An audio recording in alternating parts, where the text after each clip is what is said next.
Bien, mesdames et messieurs, bonjour. Je vous remercie d'être présents pour cette conférence de presse. Je suis accompagné ce matin du colonel Avi, commandant de groupement de la gendarmerie départementale des Vosges, et du lieutenant-colonel Salvadori, qui est le commandant en second de la section de recherche de Nancy. La conférence de presse se déroulera de la façon suivante.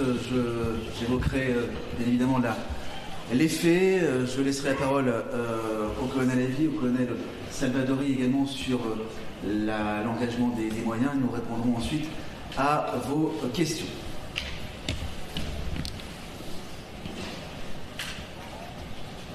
Mardi 25 avril, peu après 15 heures à Rambervillers, une mère de famille signalait la disparition de sa fille, la petite Rose, âgée de 5 ans. Celle-ci avait disparu depuis 14 heures alors qu'elle jouait dans un square à proximité du domicile familial. Peu de temps après ce signalement, un jeune homme âgé de 15 ans prenait attache avec les policiers municipaux de la ville. Il leur indiquait être en présence de la fillette après les avoir orientés sur une fausse piste. Les gendarmes se transportaient immédiatement au domicile de l'adolescent et découvraient le corps sans vie de l'enfant dans un sac plastique. Le mis en cause était interpellé et placé en garde à vue du chef de meurtre sur un mineur de 15 ans. L'exploitation des caméras vidéo de la commune permettait de constater que le mis en cause avait effectivement approché l'enfant au niveau du square et s'était dirigé vers son domicile avec elle sans user de violence physique sur la voie publique. Lors de sa garde à vue, le mis en cause a fait usage de son droit au silence, comme le lui permet le Code de procédure pénale. À l'heure actuelle, nous n'avons donc aucune version, nous n'avons pas sa version sur les faits qui lui sont reprochés.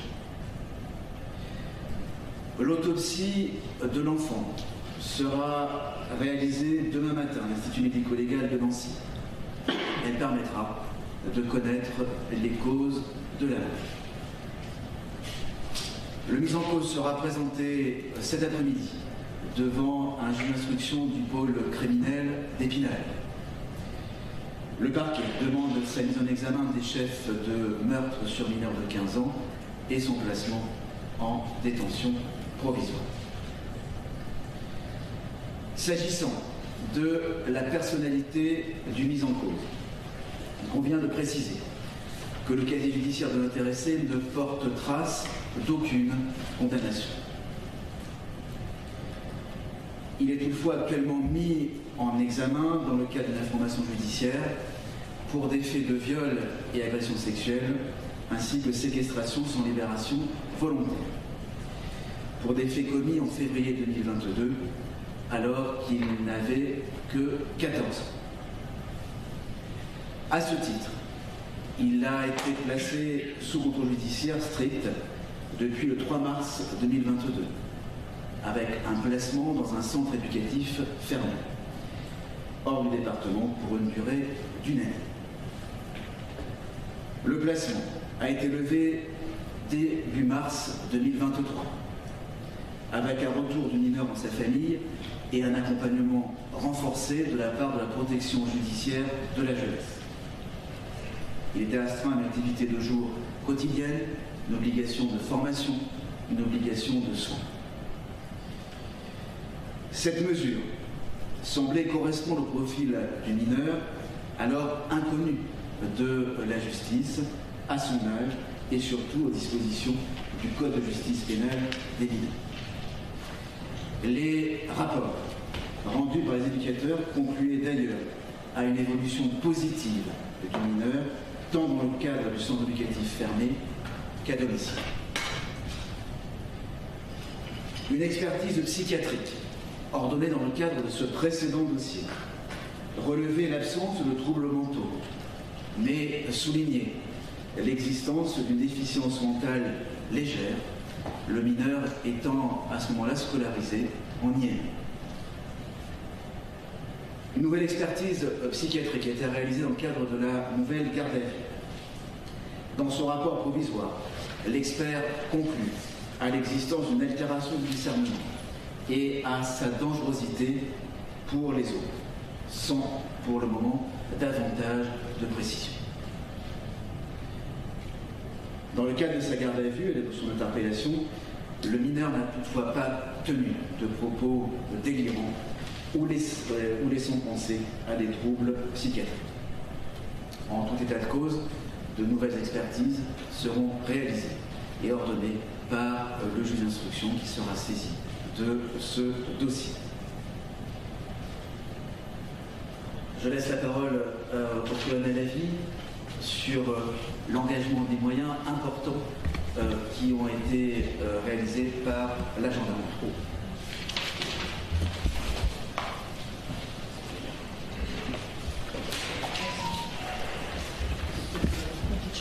Vous pouvez changer de place. Non.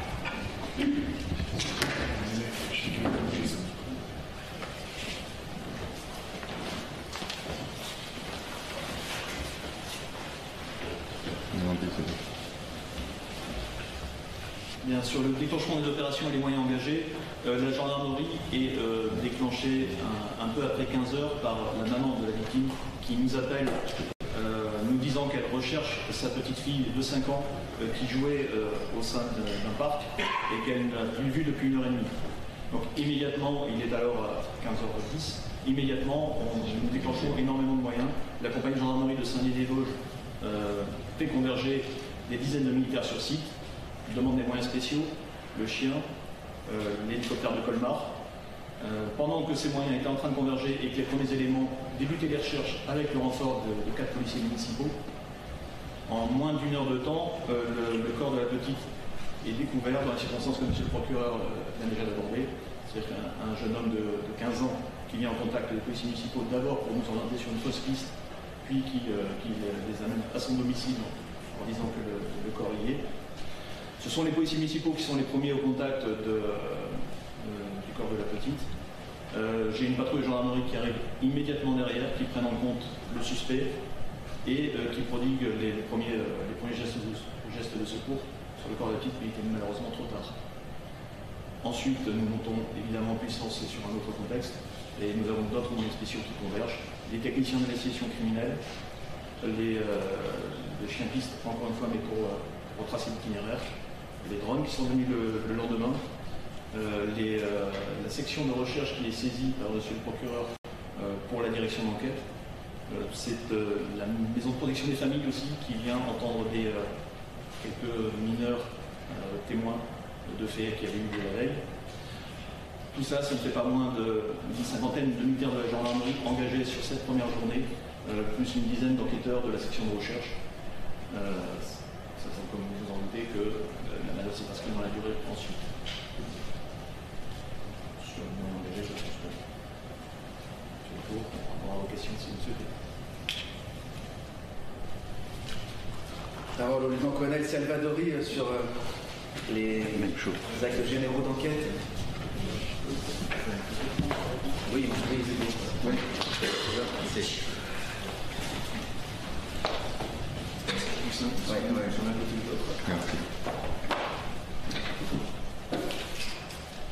Donc, quant à l'enquête judiciaire qui a été diligentée, au regard de la nature criminel des faits, tous les actes d'investigation classiques et techniques et scientifiques ont été mis en œuvre.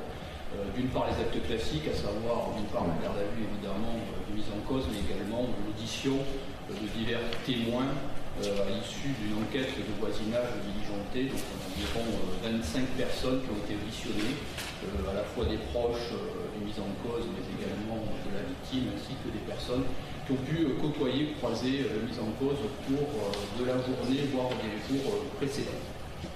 Ensuite, au-delà des actes d'investigation classiques, ce sont les actes d'investigation techniques et scientifiques qui vont être importants dans cette affaire, puisque les scènes d'infraction ont été prises en compte par des techniciens d'investigation criminelle qui ont fait des constatations sur place, à la fois dans l'appartement dans lequel la victime a été découverte, mais également dans un square dans lequel elle jouait au moment de sa disparition. Tous les éléments qui ont pu être recueillis vont faire l'objet d'analyses ultérieures dans le cadre de la commission obligatoire qui va être ouverte, sont également évidemment analysés et en cours d'analyse tous les éléments de vidéosurveillance, de téléphonie, de mise en cause pour déterminer les causes exactes de ce décès. Voilà, j'en ai terminé. Voilà. Nous pouvons passer aux questions hein, si vous en avez. On va passer au. On va passer les micros quand Les micros. Alors oui, techniquement, c'est toujours pareil. Ouais. On va peut-être les mettre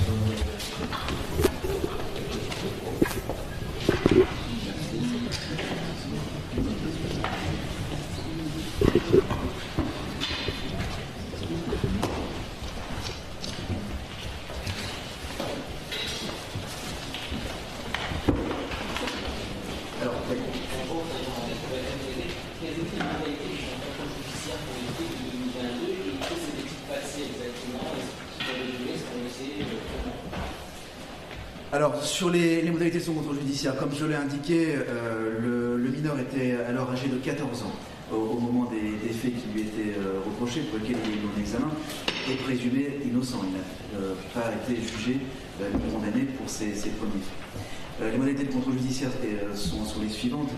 L'obligation de placement dans un centre éducatif fermé de la protection judiciaire de la jeunesse, qui a duré une année, ce qui est prévu par le Code de justice pénale des mineurs, ce qui est le maximum que la loi permet. Une interdiction évidemment de rentrer en contact avec les victimes, une obligation de formation, une obligation de soins. S'agissant des faits pour lesquels il avait été mis en examen en l'année dernière, il s'agit de faits de viol commis sur deux garçons âgés de 10 et 11 ans au moment des faits, qui se seraient déroulés dans une forêt à proximité de Randerville. Voilà ce que je peux vous dire sur ces faits pour lesquels le mineur a été mis en examen et placé sous contrôle judiciaire. Merci, si je me reste une dernière question. Récemment, les parents se sont trouvés de son comportement inadapté à des petites portées de ses parents et le parquet était au courant. Et des mesures à toutes. Alors, effectivement, on a le témoignage de trois mineurs qui ont été envoyés dans le cadre de ce présent dossier, qui indiquent avoir été abordés par le mis en cause dans les jours qui précèdent. Toutefois, aucune plainte n'avait été faite, aucun signalement non plus, que ce soit à la gendarmerie ou à la police municipale d'ailleurs de Randerville. C'est seulement une fois qu'ils ont eu connaissance finalement de nouveaux faits qu'ils ont fait leur rapprochement et qu'ils ont dénoncé ces faits-là à la gendarmerie. Mais il n'y avait aucune enquête, aucun signalement, aucune plainte par rapport à ce comportement. Il y avait le droit de part en Randerville, il ne pouvait pas être placé ailleurs qu'à Randerville. Alors, dans le cadre du contrôle judiciaire, le placement ayant été levé, il y avait un retour à domicile qui était prévu, donc tout est fait en respect avec le contrôle judiciaire ordonné par le juge d'instruction, avec des activités de jour, notamment dans le cadre d'une formation qu'il respectait d'ailleurs parfaitement, d'après les éléments de la protection judiciaire de la jeunesse. Il a été dit qu'il vivait seul à l'appartement, c'était connu de la justice, c'était réel. Alors, sur le mineur vivait bien au domicile familial, avec sa mère. Pour contrôle présentiel des éducateurs. Ça consiste en quoi précisément quand on parle de contrôle présentiel?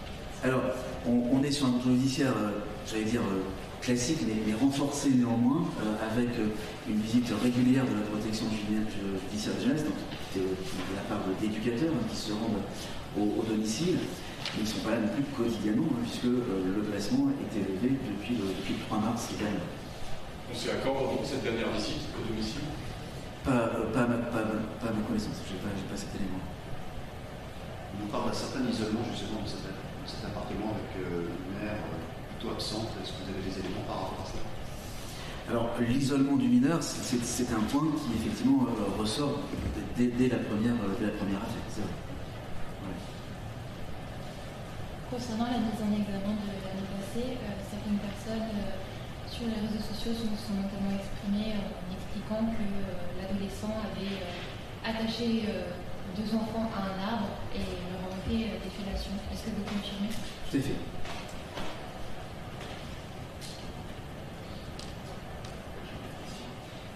Jusqu'à aujourd'hui, sa dangerosité n'avait pas été détectée. Alors, sur la précédente affaire, il y avait, comme je vous l'indiquais, l'absence de troubles de nature psychiatrique et une responsabilité pénale entière qui avait été relevée par l'expert. La dangerosité avait été évaluée, mais il y avait encore des rapports qui étaient attendus dans le cadre de la première affaire. Vous disiez que c'était un mineur relativement isolé. Quelles étaient un petit peu les conditions familiales? Où sont ses parents? Où vivent-ils? Est-ce qu'ils ne les voyaient pas régulièrement? Comment ça se passait? Alors, les parents sont séparés. Ils vivent avec la mère, qui, à ma connaissance, n'a pas d'activité professionnelle et qui vit au domicile familial.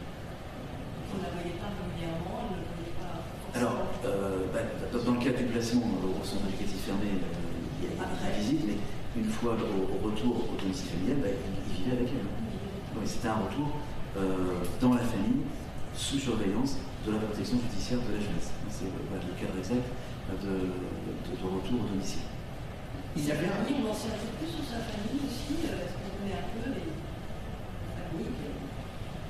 Alors, c'est une famille dont on le connaît, mais qui ne pose pas de problème particulier au niveau de délinquance, soit du côté de la mère. Il y avait une obligation de soins. Est-ce qu'elle était déjà démarrée? Elle était démarrée, elle a débuté même depuis le placement au centre éducatif fermé, donc ça fait 1 an que les soins sont obligatoires. Et là encore, les soins ne sont pas plus quotidiens, c'est-à-dire c'est une obligation pour le mineur de se présenter à un médecin et d'en justifier auprès de ses éducateurs. Et les rapports de la protection judiciaire de la jeunesse, sur ce point comme les autres points du contrôle judiciaire, font état d'un respect des obligations qui lui étaient imposées. Même une fois son placement terminé. Tout à fait, oui, tout à fait. Et il n'y avait pas d'obligation par rapport à des tendances sexuelles.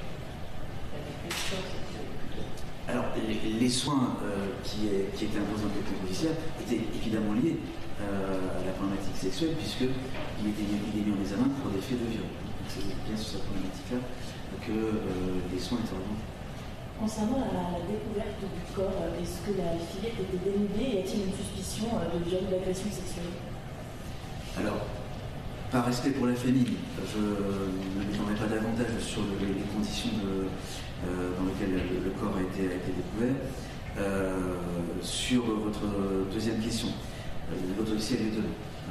Et donc, on en saura plus et sur les causes du décès et sur l'existence ou non de faits de viol. En tout cas, pour l'instant, je n'ai pas d'éléments permettant d'aller dans un sens ou dans un autre. Par rapport aux précédentes affaires, quand le petit être jugé, est-ce que l'instruction a été terminée? Alors, l'instruction était quasiment en voie d'achèvement pour le premier dossier. Et en revanche, il y avait encore une commission rogatoire qui n'était pas terminée. Donc, commission rogatoire signifie des actes réalisés, des témoins qui étaient encore en cours d'audition. Donc, c'est une instruction qui a été ouverte il y a un peu plus d'1 an mais avec des investigations, alors tant sur les faits que sur la personnalité du mineur, qui était toujours en cours. Concernant le sac plastique, est-ce qu'il y avait une intention de cacher le crime, sachant que la personne a appelé la police? Alors, pour l'instant, je ne peux pas non plus répondre à cette question, dans la mesure où, comme je vous l'indiquais, le mineur, comme il en a parfaitement le droit, a fait usage de son droit au silence, donc n'a pas du tout répondu aux questions. Donc, je n'ai pas d'éléments sur ce point. Depuis sa sortie du centre éducatif fermé, il n'y a donc, selon vous, pas eu de faille de surveillance de l'autorité judiciaire des jeunes hommes? Alors, à ma connaissance, non. En tout cas, on est sur un contrôle judiciaire qui a été respecté. Ça, c'est un élément que je peux affirmer et qui ressort des rapports de la protection judiciaire de la jeunesse. Voilà.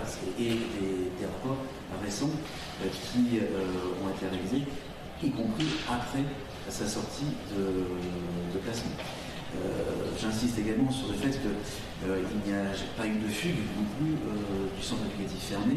L'obligation de placement a été respectée par les mineurs et son évolution, d'après les rapports, encore une fois, des éducateurs qui le suivaient, était tout à fait positive. Lorsque la victime a été enlevée, est-ce qu'elle se trouvait seule au square ou est-ce qu'elle était accompagnée? Alors, à ma connaissance, il y avait d'autres enfants dans le square, mais enfin qui n'étaient pas de sa famille.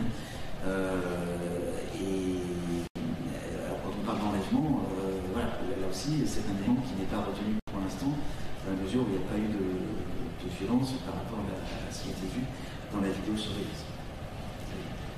Aujourd'hui, est-ce que combien pour l'affaire de Rose maintenant, et est-ce que peut-être cette peine pourrait être diminuée si de moitié, par hasard, on utilisait son intégration?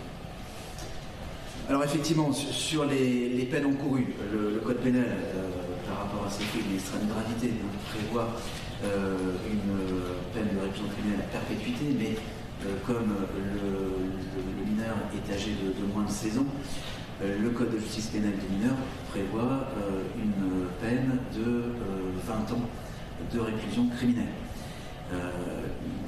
avec un jugement devant le tribunal pour enfants et non pas un jugement devant la cour d'assises des mineurs. De la même façon, la loi prévoit que le tribunal pour enfants ne peut pas écarter l'atténuation de responsabilité, l'atténuation de peine qui est prévue par la loi. C'est bien 20 ans, effectivement, qui est prévu et qui est le maximum.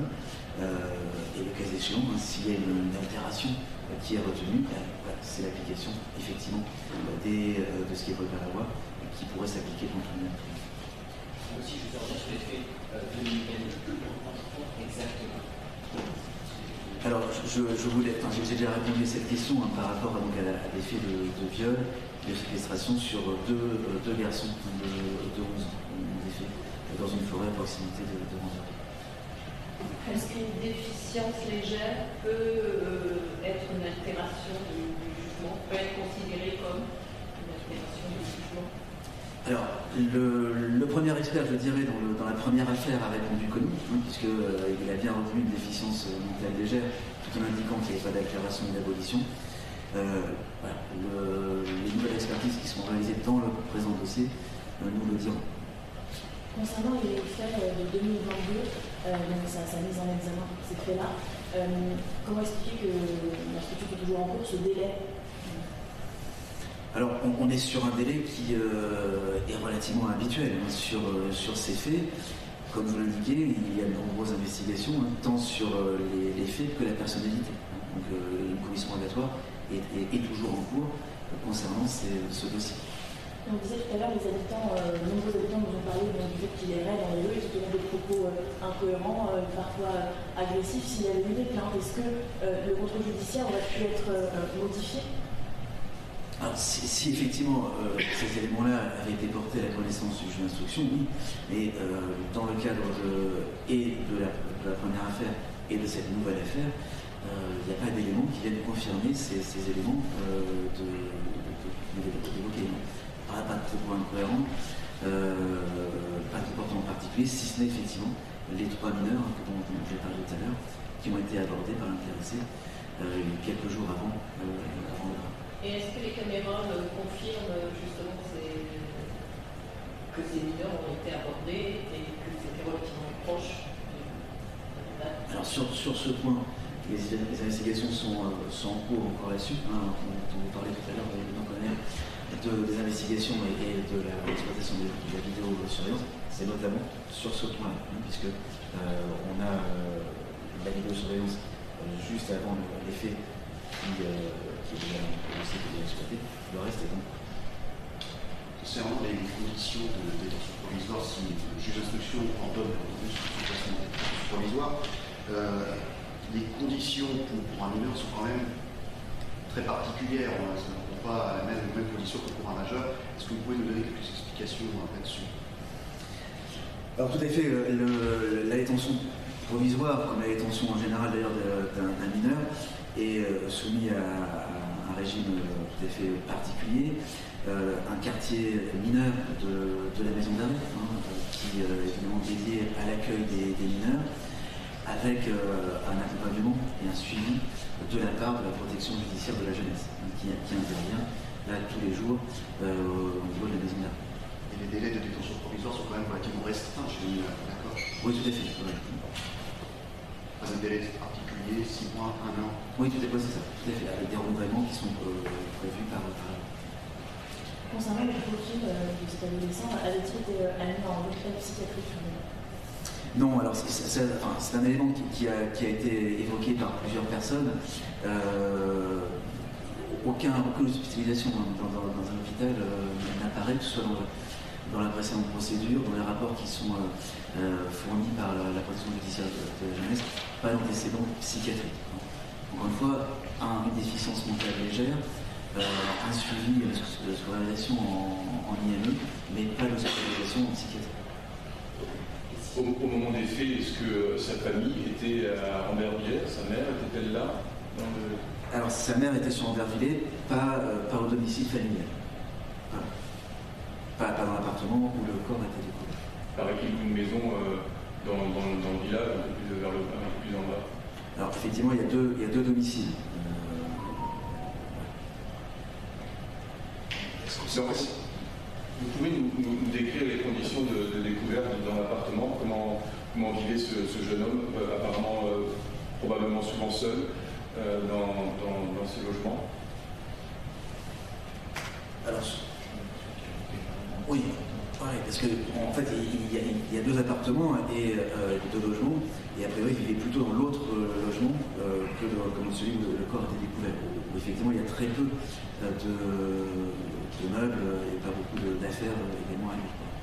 Pourquoi il y avait deux logements là? Vous avez des réponses sur ça? Alors ça, c'est un point aussi qui va être vérifié. Effectivement, pour l'instant, on n'a pas d'explication par rapport à ça. Si ce n'est que la mère vit avec un autre individu qui n'est pas le père, une autre personne qui n'est pas le père du mineur. Pouvez-vous parler de sa scolarité, en tout cas depuis sa sortie du centre éducatif fermé, par les formations? Qu'est-ce qu'il suivait des cours? Comment l'organisation? Alors, il suivait une formation dans le domaine de la cuisine. Et qu'il respectait aussi de façon tout à fait correcte d'après la protection du service. En présentiel? Oui, tout à fait, oui. Donc avec un déplacement. Quotidiennement? Et quotidiennement, tout à fait. Alors, sauf pendant les vacances scolaires. À Ambervillers? Oui. Et donc ça ne posait pas de problème que justement il se retrouve isolé, seul, alors qu'il venait d'être en centre fermé quand même, encadrement. Alors il n'était pas isolé, hein. Il était, encore une fois, avec sa famille et avec un suivi de la PJJ. Qu'est-ce que vous savez sur la mère de cet enfant? Est-ce qu'elle a des antécédents psychiatriques, mentaux également ou pas? Non, pas à ma connaissance. Cet enfant visiblement était connu dans le village pour rouler sur son vélo, parler à son vélo, on a entendu pas mal de choses. Et par le passé, il n'y a jamais eu de plainte déposée par des parents concernant des approches des jeunes enfants. Non, à part effectivement les premiers faits de 2022, depuis, pas de plainte, pas de signalement. Avant non plus. Avant non. Ouais. La peine maximale de 20 ans pour diminuer si une altération connue elle peut passer à point. Alors, on est à une diminution de 2/3 de la peine qui est encourue.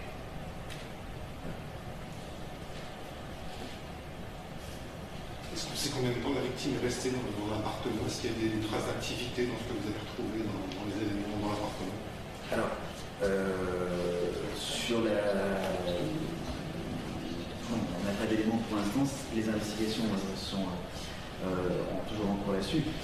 Ce qu'on peut dire, c'est que la maman a signalé les faits en début d'après-midi, que l'interpellation a eu lieu à 15h, moins d'une heure après. C'est signalé à 15h10 et avant 16h, on avait retrouvé le corps et la voiture présumée. La petite fille elle a été retrouvée dans un sac plastique dénudé, c'est sûr. C'était dans quelle pièce? On peut savoir où vous l'avez retrouvée? Alors, j'ai déjà répondu à cette question par rapport aux investigations en cours et par respect également pour la famille, j'en dirai pas davantage sur ce point-là. Le sac a été découvert dans l'entrée de l'appartement. Plusieurs témoignages qui parlent d'un chat, il avait abordé des jeunes filles en parlant d'un chat. Est-ce que c'est une... Oui, tout à fait. Oui, ça s'est confirmé effectivement par les 3 mineurs qui ont été entendus dans le cadre de l'enquête. Donc il n'y a pas de traces extérieures qui auraient pu causer la mort. L'autopsie a lieu demain. Voilà, moi j'ai pour l'instant effectivement pas de. Voilà. Oui, mais l'examen du corps n'a rien révélé d'éléments qui permettent aujourd'hui d'établir les causes de la mort. Résultat de l'autopsie, c'est demain également? Alors demain sans doute, l'autopsie peut aussi entraîner des analyses plus longues, notamment au niveau de l'anapathe, donc l'analyse des organes, et là qui peuvent durer plusieurs semaines.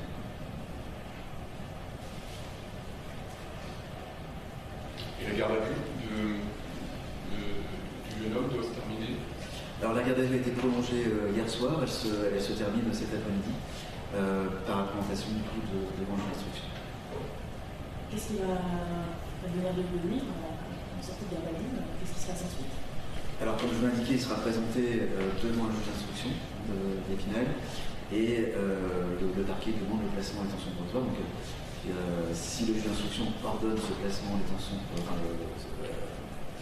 souhaite également la détention provisoire, il saisit le juge des libertés de la détention qui statue ensuite sur le placement en détention provisoire.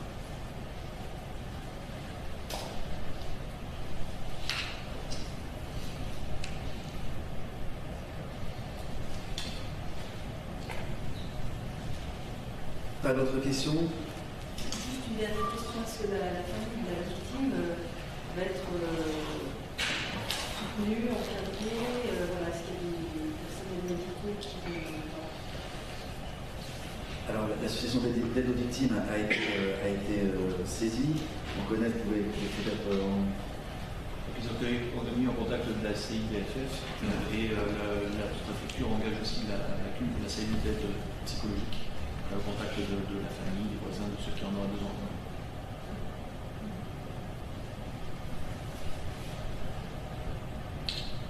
Et est-ce qu'il pourrait se retrouver en centre de détention, dans l'ancien centre fermé des détenus? Alors, encore une fois, c'est le juge d'instruction et le juge des libertés de la détention qui en décident. Le parquet ne demande pas ces mesures-là et demande une mesure de détention provisoire.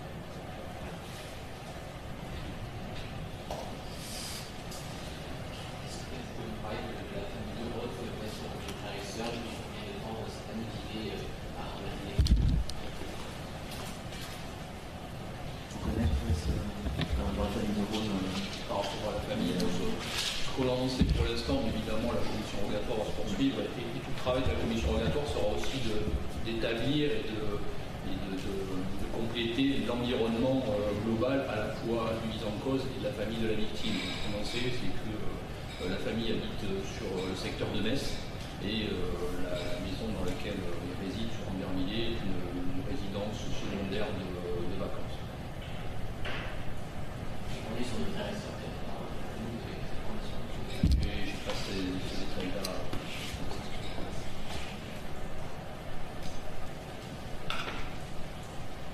Et le square était suffisamment sécurisé pour laisser l'enfant 5 ans sans surveillance particulière. Le square, en tout cas, était sous la vidéoprotection et à proximité immédiate de la maison familiale de l'enfance.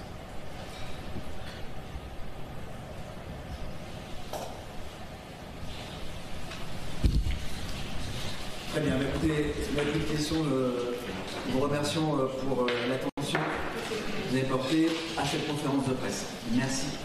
En fait, d'autres communiqués de presse écrits seront faits, notamment par rapport à ce qui aura décidé et les instructions de GLB concernant le et l'autopsie également. Merci.